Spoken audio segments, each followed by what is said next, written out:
Good morning. I hope everybody that listens is keeping well. I've been listening to a lot of criticism about the education system. Criticism, but almost nobody talks about an option. They can criticize, but are unable to come up with an alternative. Not all of us is going to become rich in this world.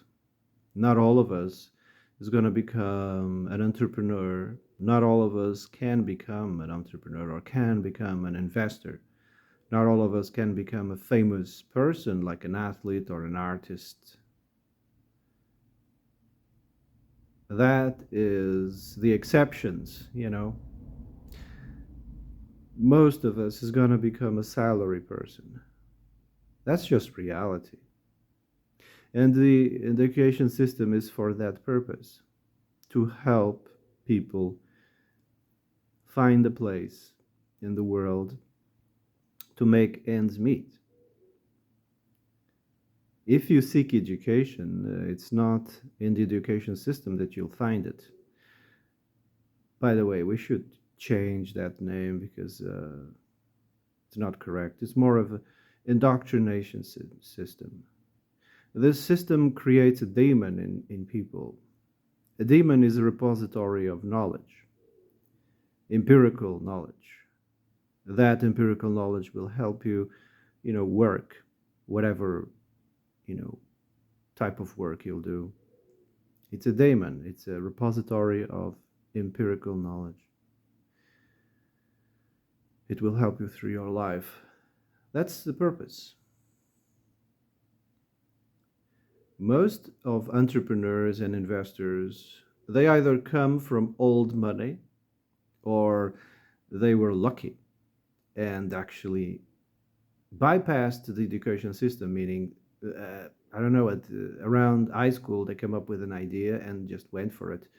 But these situations are an illusion, in my opinion. An illusion for the sheep to believe that even if you are uneducated, you can make it. No, these people come from old money. But every now and then they create this illusion that once in a blue moon you can escape the rat wheel. It's not true. These people are rich. They probably stole the idea and ran with it, or bought the idea and then ran with it and created this character, this high school dropout that made millions. You know, it's what like those origin stories in superhero, anime or superhero manga or uh, comics. It's just mysticism. It really, goes well with the masses. It doesn't piss them off. A small percentage of humans will become famous, like athletes. That is on merit. And artists and athletes, that's merit. That's not old money. You can't buy your way into being an athlete or an artist. That's why it's such a low percentage, 3 to 7%. You actually require skill, you know, a lot of sacrifice, because athletes and artists, most of the times they sacrifice relationships for the sake of their craft. They have to. Otherwise, someone else will take their place in a heartbeat. So most of the times, these people, you know, in their personal lives, they don't have personal lives. They give it all to their craft. Life is tough.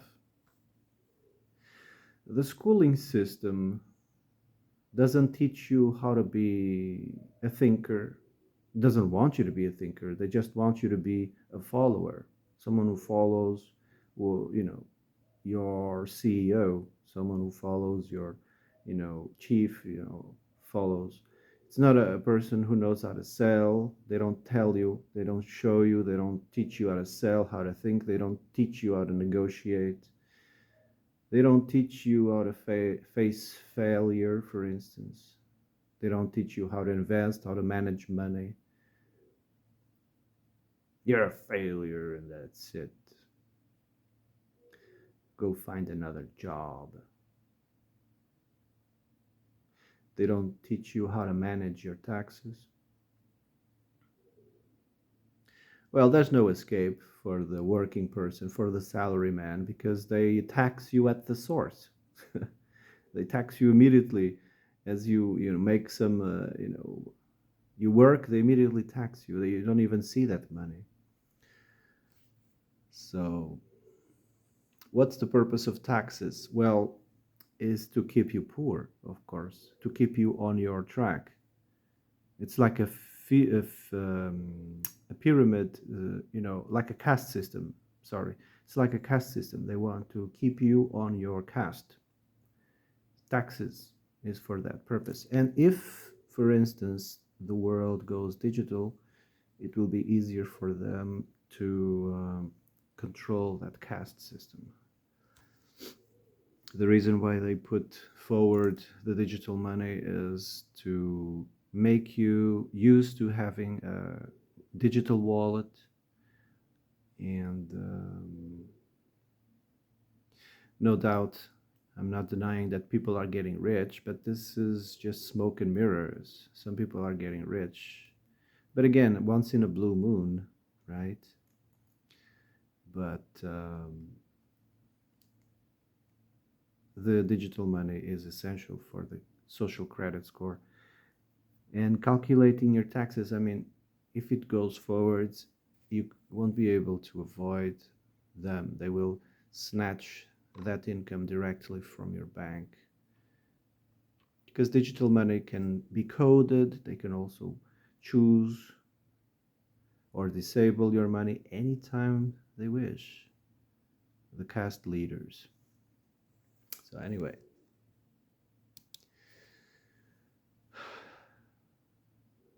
the education system doesn't want you to know about axiology, for instance. Axiology is the study of what is most important thing to you. Obviously, the most important thing in the world right now that everybody is struggling is money, material possessions, right? That is a specific axiology of a certain type of people, a certain group. You can trace this obsession over material things to people who live in glaciated areas because they have to evolve that way, otherwise, they wouldn't survive the winter. So, material things are the most important things for them. If you go into more temperate and you know weathers that aren't that harsh, like around the equator, people don't really care about objects at all. They're more interested in I don't know, relationships, having fun, because food resources are omnipresent, and they don't have this obsession over the materialistic part of the world. They're more spiritual, you know, they just hang out. So the world at the moment is being controlled by people who are obsessed with objects and the acquisition of objects. It's what many of these idiots call the what's it called again? Colonialism and imperialism. They have no clue what it is. They think it's about oppression and this and that. No, not really. Thomas Sowell talked about colonialism and imperialism. Most of the areas that were affected actually benefited even more than the own colonists or imperialists. They benefited, but they don't want to see those conflict. Yeah, conflict always existed and will always exist. Yeah, but anyway, axiology. Axiology is different for every group. Axiology of an Asian person is not the same as an European person. It's not the same axiology. What is the most important thing for people of, you know, the farthest east possible? It's the cohesiveness of the group. They are a group of type of people. That's why they prefer, to get off this world instead of destroying the reputation of the group.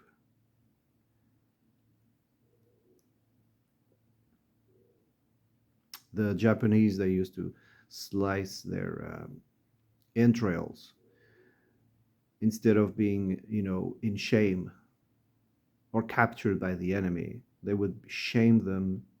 They would commit the, I can't remember right now, it has a name. You see, they weren't individualistic at all. No, they were group type. That's the most important things to them. The Europeans are more individualistic, the same as Africans also are individualistic. But the Europeans are individualistic, but they prefer objects instead. Like the Africans, they prefer the cohesiveness of a relationship between one person.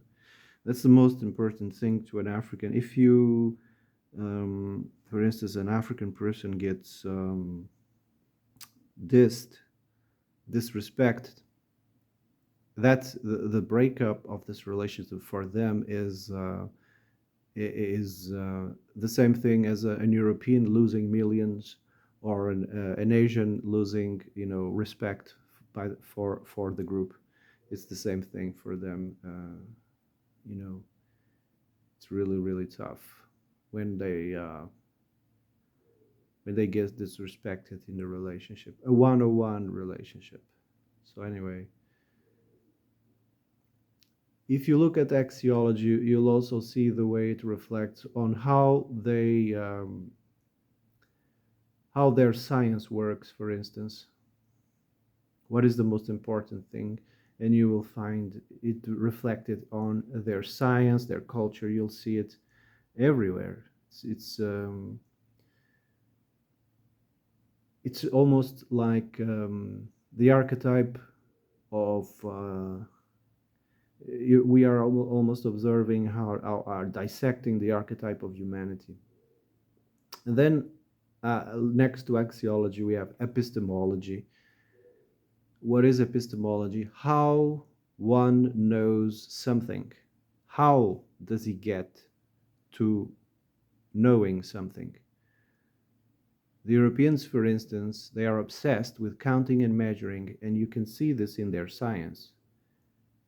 The quantum science, which is quantifiable. Anything that is quantifiable exists. They even invent quantifiers, like I think it's called protons. I'm sorry, I might be mistaken, but they even invented a measurement for sound. They invent these things. They have to. Otherwise, they are unable to have a grasp of a reality. I think it's photon and the graviton, for instance. The other one is photon, graviton. Um, there's another one for sound, which has a weird name. I can't remember right now. They have to come up with these terms to quantify things. Otherwise, they don't exist. It's a very reductionist science. They exclude anything that is spiritual, and supernatural. How do you know things? And then the in epistemology, how the pedagogy, how do they see the world? They see parts of the whole. You can also see it in modern science. They have to dissect things to the microscope level. They can only see parts of the whole. They can only uh, see the details. They can't see the big picture. This is very troubling. It creates this myopic vision, you know. And then the method in which they apply their knowing is linear and sequential. Linear and sequential meaning an assembly line, like a factory. Everything is the same, like the communists.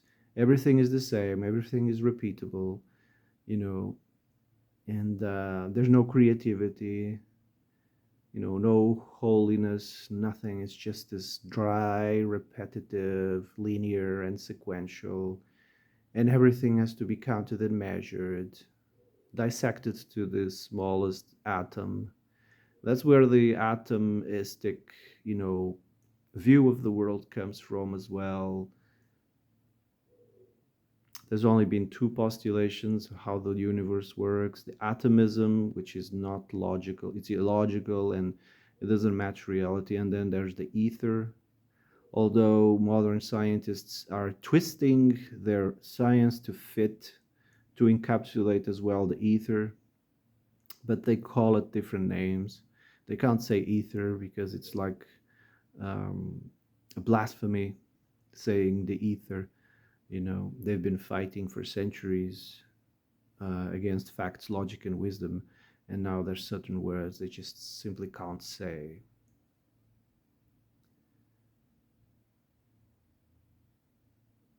And then comes the logic. This is not also taught in school. They don't teach axiology, epistemology. They don't teach logic. How people do logic. And for instance, logical fallacies. That's just the start. The 10 most common logical fallacies: the bandwagon fallacy, the straw man fallacy. There's so many. There's 10. I can't remember all of them from the top of my head, but there's 10 the most known fallacies. If you know these 10 logical fallacies, you'll have a huge advantage over most people. Logical fallacies are very easily, they happen very easily amongst the Europeans. You want to know why? Because they use dichotomous logic. Yes, dichotomous logic. It's either this or that. There's only two options: blue and red, left or right. There's only two options: either or. And this reflects in their science as well. There's the attacker and the protector.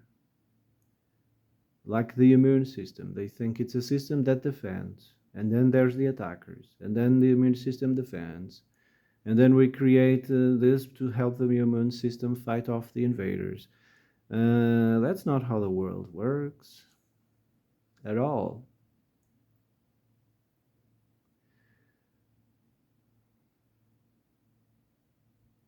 The Greeks, they had a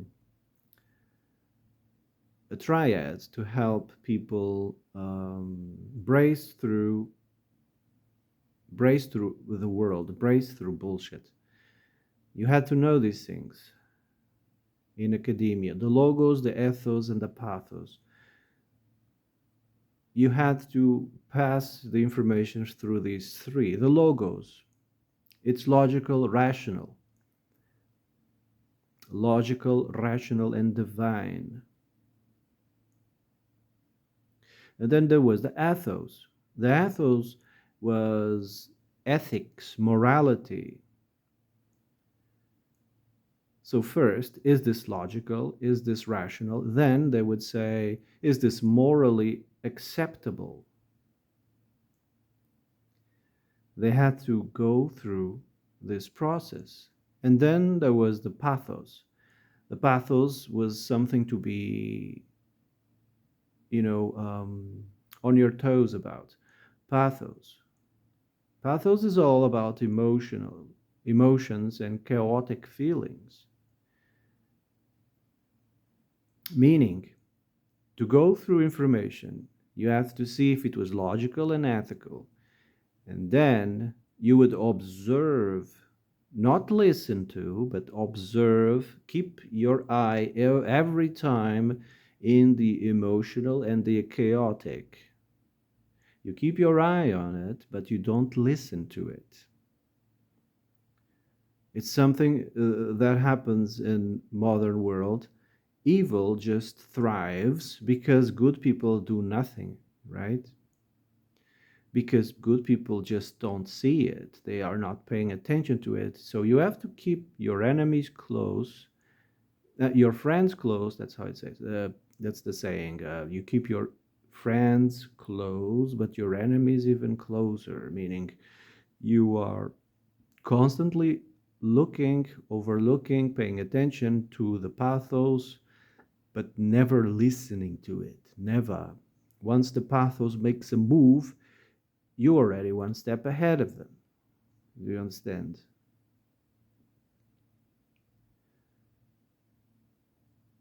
The reason why there's so much evil unleashed into the world is that because people don't pay attention to the pathos. And if you pay attention to modern politics, it's all about emotional and feelings, and this is where fascism, Marxism, and communism comes from.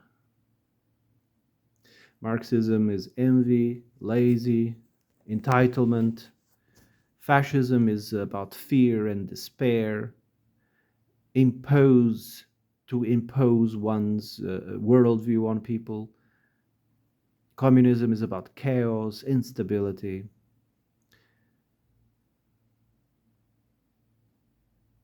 They cause chaos on purpose. So at the end of the day, they can come out as the ones who fix the chaos, but they never do. But they cause chaos in the beginning so they can get more power, you know. So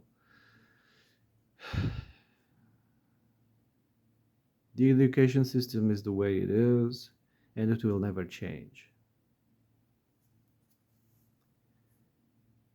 Its purpose is to create a daemon. A daemon is a repository of empirical knowledge, like a lawyer or a doctor. They memorize a lot, right? That's the daemon, that's the repository of empirical knowledge.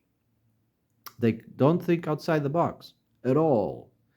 Doctors, lawyers, they don't. They just follow to the letter everything they learned, and they don't dispute it. They don't challenge it at all.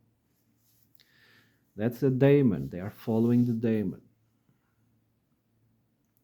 I think that's the literally translation out of ancient Greek. Although I'm not a translator and I don't know Greek, I only know three languages that come from the Latin, Portuguese, English, and French. A little bit of Spanish, a little bit of Italian, but because it kind of resembles, right? But I was listening a lot to this translator, which there's only like 10 existing in the world right now. At least, I don't know exactly the numbers, but a handful of translators of ancient Greek. And he said the literal translation of a daemon is repository of empirical knowledge, and that's it.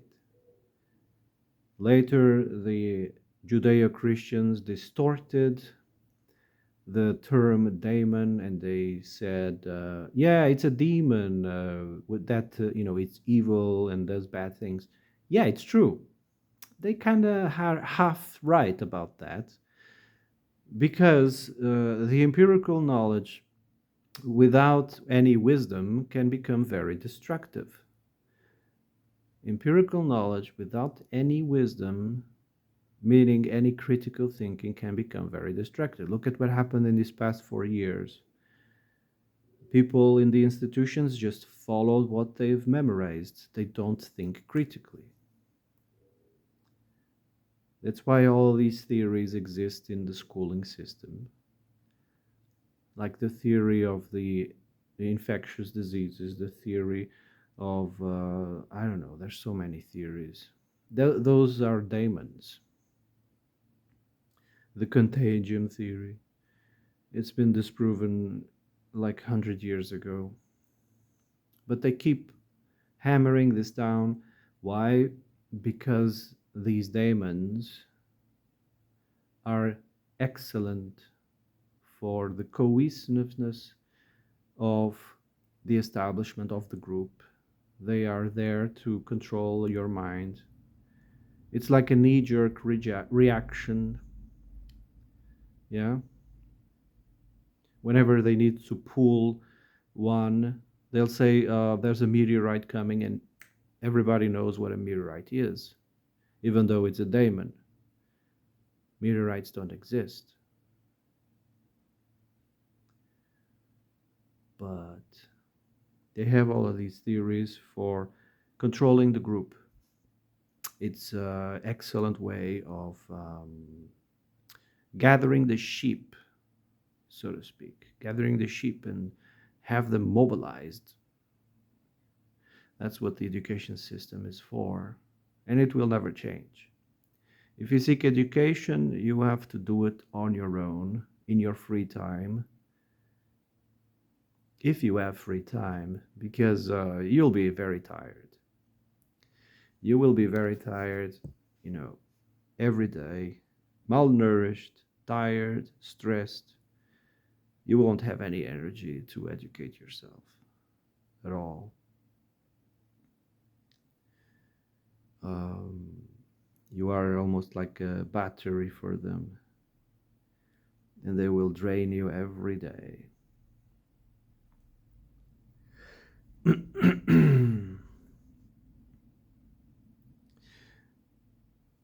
The paradigm that we are under is 100% European, and they wish to project this paradigm worldwide, which is not compatible with people, of course not, with everybody. Um,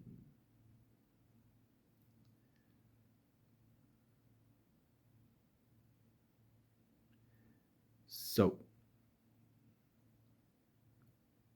all right, I've been talking almost for half an hour. I'm going to shut up now. Have a nice day.